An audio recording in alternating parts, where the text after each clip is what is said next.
Next question है, हाल ही में prime minister जनाब इमरान खान साहब की जानिब से नौजवानों के लिए यूथ लोन स्कीम जारी की गई है, जिसके तहत 20 लाख तक कर्जा दिया जाएगा, जो ज्यादा से ज्यादा 8 सालों में वापस करना होगा। ठीक। इस कर्जे पर सूद की शरह 8% होगी, जबकि बाकी सूद हुकूमत पाकिस्तान अदा करेगी। इसके हुसूल के लिए 21 से 45 साल की उम्र के लोगों को मखसूस किया गया है। प्लीज अली भाई से इजाजत दरकार है। मेरे घाटे क्यों फिट हो रहे हो? कितने पोले हैं? खुद सवाल में लिखा हुआ है कि 8% सूद है। इस पे मैं आपको एक ओरिजिनल लतीफा सुनाता हूं।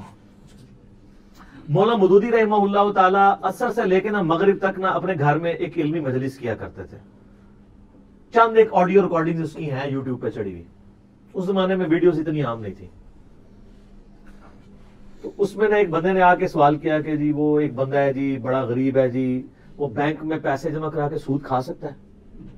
मदूदी साहब ने कहा यार, सूरह बकरा के अंदर 279 नंबर आयत में है कि जो सूद खाने वाला है, अल्लाह और उसका रसूल का ऐलान जंग है उसके खिलाफ। और सही मुस्लिम में हदीस है, सूद खाने वाले पर, खिलाने वाले पर, उसको लिखने वाले पर, सबके बारे में आप ने लानत फरमाई है। तो मैं अब कौन होता हूं डिसाइड करने वाला?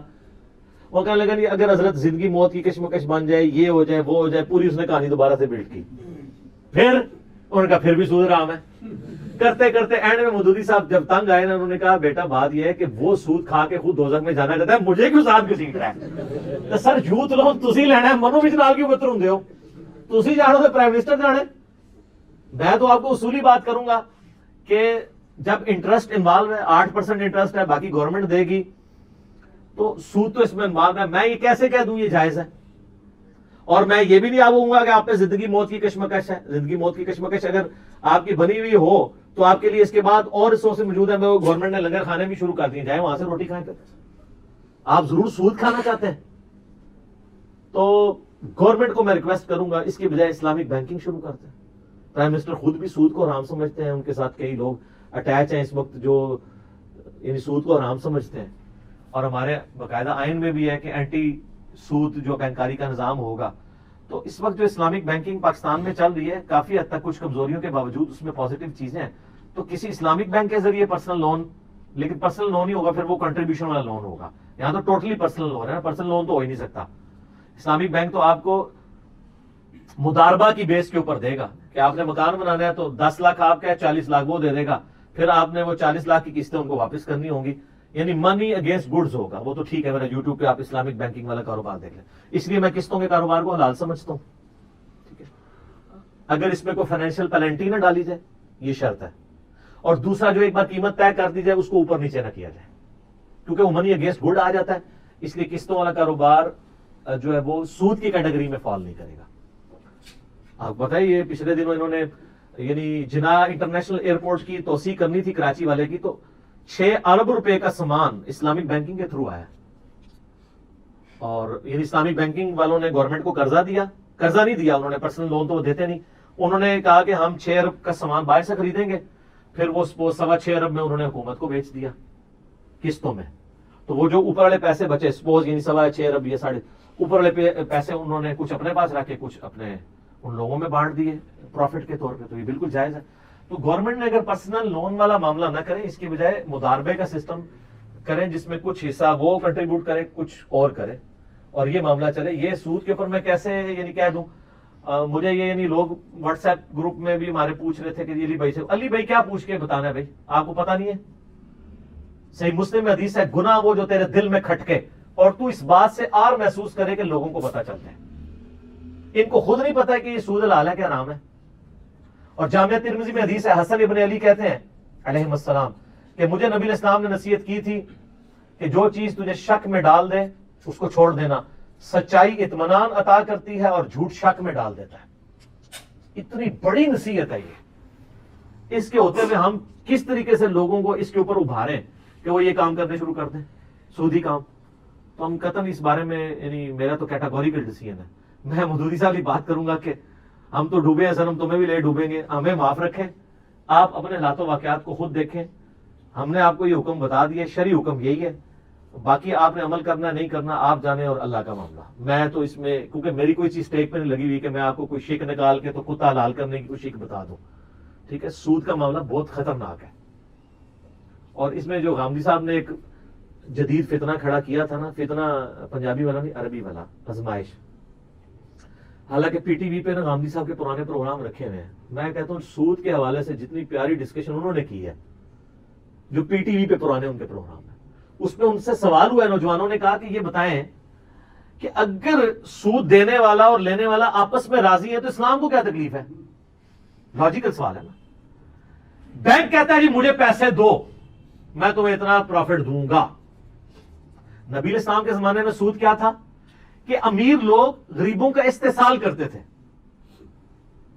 यहां उलट है, यहां बैंक खुद कह रहा है मनु दो कर्जा, मैं तुम डबल करके वापस सूद दूंगा। तो इसमें तो किसी पे जुल्म नहीं हो रहा, बैंक खुद कह रहा है मुझे दो। और वो एयर कंडीशन कमरों में आपको बिठाते हैं इतने जनाब बेहतरीन तरीके से। उस जमाने में तो होता था गरीबों पे जुल्म होता था, क्योंकि बस कुछ होता नहीं था तो वो जाके अमीरों से मांगते थे कर्जा। यहां बैंक आपसे मांग रहा है और खुद कह रहा है कि दो मुझे, मैं तुम्हें इतना दूंगा। तो उल्टा केस है। तो गांधी साहब ने बड़ी प्यारी बात की, उन्होंने कहा जिना बिल जबर हो या जिना बिल रिजा, जिना है ही हराम है।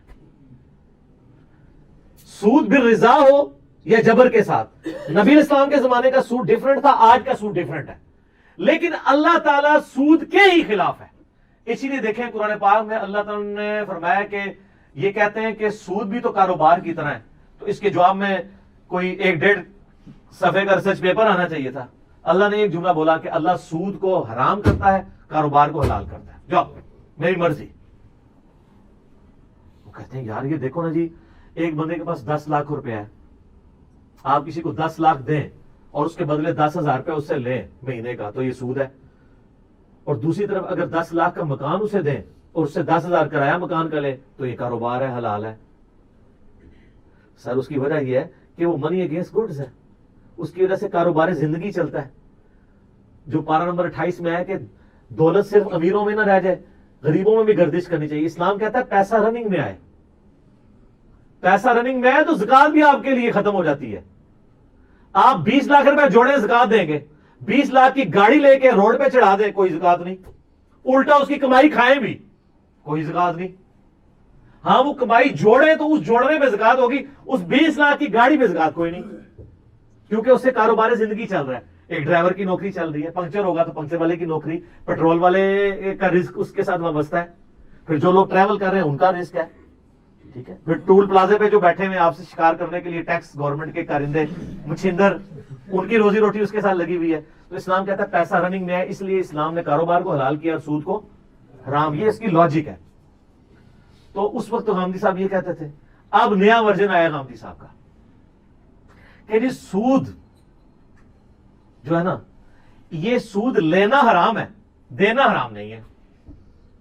उसकी वजह से फिर सारे पर्सनल लोन हलाल हो जाएंगे, क्योंकि इधर वामुन्नास ले तो नहीं रही सूद, ले तो गवर्नमेंट रही है, सिर्फ दे रही। लेकिन ये सूदी सिस्टम को भी प्रमोट कर रहा है। मैं तो इन लंगर खानों के भी खिलाफ हूं। इस्लाम में कोई लंगर खाना नहीं है।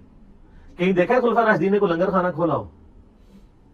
आपको बुदो तिरमिज़ी में माजा में नहीं मिलता है? गरीब आदमी आया था नबी इस्लाम के पास, आपने कुछ है, अल्टीमेटली ढूंढा, आने को उसे एक प्याला मिला, आपने मैं कौन है जो प्याला खरीदे? और बचपन में हमने अपनी किताबों में पढ़ा हुआ वाकया, ये हदीस की किताबों में, अबू दाऊद, तिरमिज़ी, नसाई, इब्न माजा में।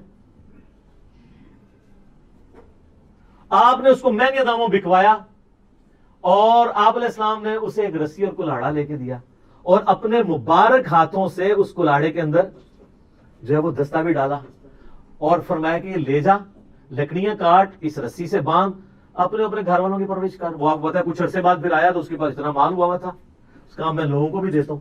तो नबी इस्लाम ने, खुलफा राशिदीन ने लंगर खाने नहीं खोले हैं, बल्कि ऐसे सिस्टम को प्रमोट किया जिसकी वजह से जो है वो कारोबारी मामलात चले, ना कि लंगर खाने चल रहे हो।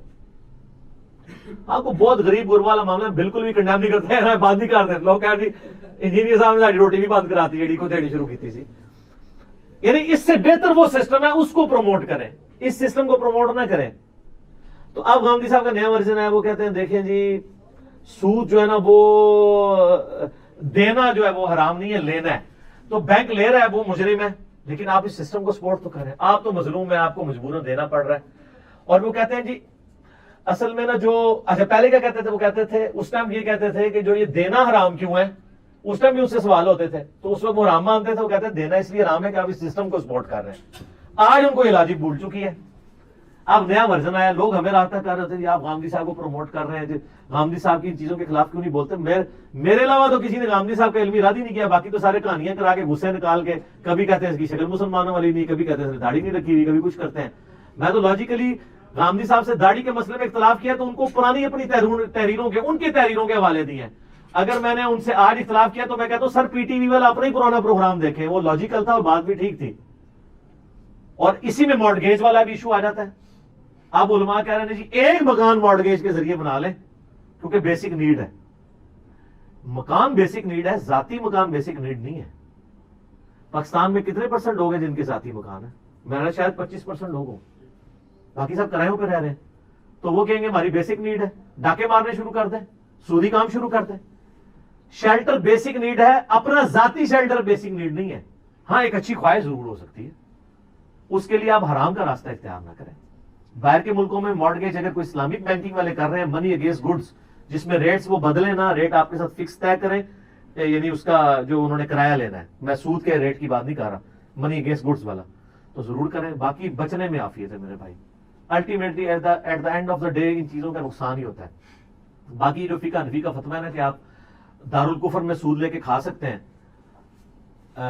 और दारुल इस्लाम में नहीं खा, दारुस्सलाम में नहीं खा सकते, ये गलत है, हम नहीं इसको मानते। वरना तो वैसे तो आपके उलमा बोलने पे हैं तो वो पाकिस्तान को भी दारुल कुफर ही मानते हैं। वो कहते हैं ये कौन सा इस्लामी सिस्टम है? तो दारुस्सलाम है किधर है? वो रास्ते मदीना यानी 1400 साल पहले ही गुजरी है ना।